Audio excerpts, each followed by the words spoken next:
কিনা? আল্লাহর হাবিব সাল্লাল্লাহু আলাইহি ওয়াসাল্লাম বনুল মুস্তালিকের যুদ্ধে জয়লাভ করলেন। হারিস ইবনে মিরার বনুল মুস্তালিকের নেতা। শুনতেছেন আপনারা? কষ্ট হচ্ছে? আচ্ছা। হারিস ইবনে মিরার বললেন, ইয়া রাসূলুল্লাহ, আমরা ইসলাম ধর্ম গ্রহণ করলাম, কি কি নিয়ম মানতে হবে? আল্লাহর হাবিব সাল্লাল্লাহু আলাইহি ওয়াসাল্লাম বললেন, সালাত পড়বে, যাকাত দিবে। উনি বললেন, তাহলে যাকাত নেন। আল্লাহর হাবিব বললেন, না, এই তো মাত্র কালিমা পড়ে মুসলমান হলে হালানিল হাউ, এক বছর অতিক্রান্ত হওয়ার পরে যাকাত দিবে। আল্লাহর হাবিব সাল্লাল্লাহু আলাইহি ওয়াসাল্লাম মদিনায় ফিরে আসলেন। এক বছর পর আল ওয়ালিদ ইবনে উকবা রাদিয়াল্লাহু তাআলা কে পাঠালেন, যাও বনুল মুস্তালিকের এক বছর পূর্ণ হয়েছে, যাকাতের সম্পদ নিয়ে আস।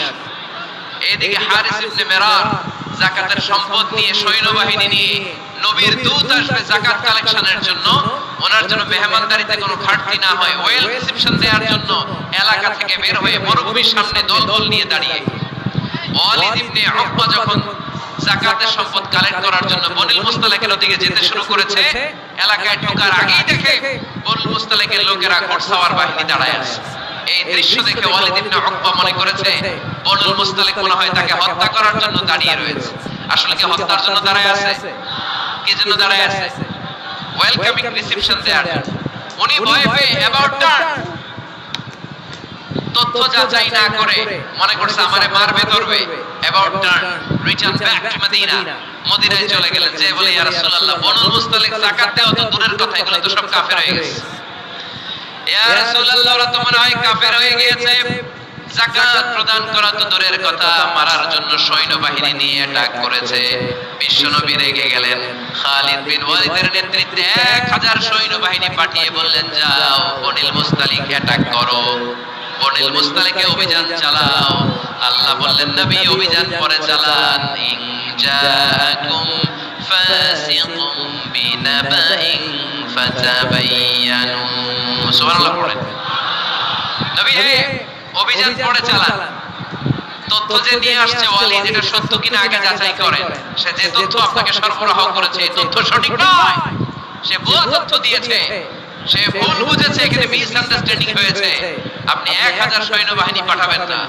আপনার 1000 সৈন্যবাহিনী যে যদি বনুল মুস্তালিককে অ্যাটাক করে, তাহলে এটাকে কোনো ক্ষয়ক্ষতি হলে সবটার দায়ভার আপনার কাঁধেই বর্তাবে। চিল্লায় বলেন ঠিক কি না?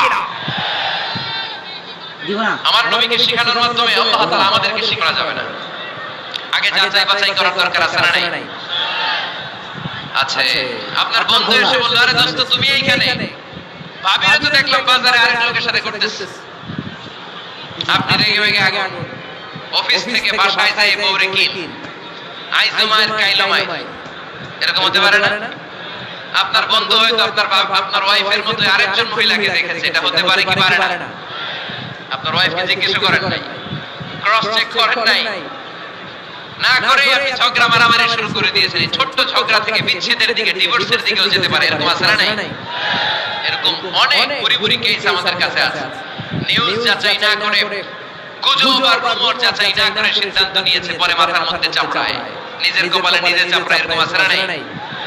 তাহলে আল্লাহ তাআলার দেয়া 3 নাম্বার গাইডলাইন হচ্ছে, কোন তথ্য শুনেই বিশ্বাস করা যাবে না, আগে যাচাই করতে হবে। আওয়াজ করে বলেন, আগে কি করতে হবে? যাচাই করতে হবে। যাচাই বাছাই ছাড়া আজ থেকে ফেসবুকে আমরা আর কোন নিউজ শেয়ার দিবেন? মনে থাকবে? আরে এগুলাই তো জরুরি ওয়াজ।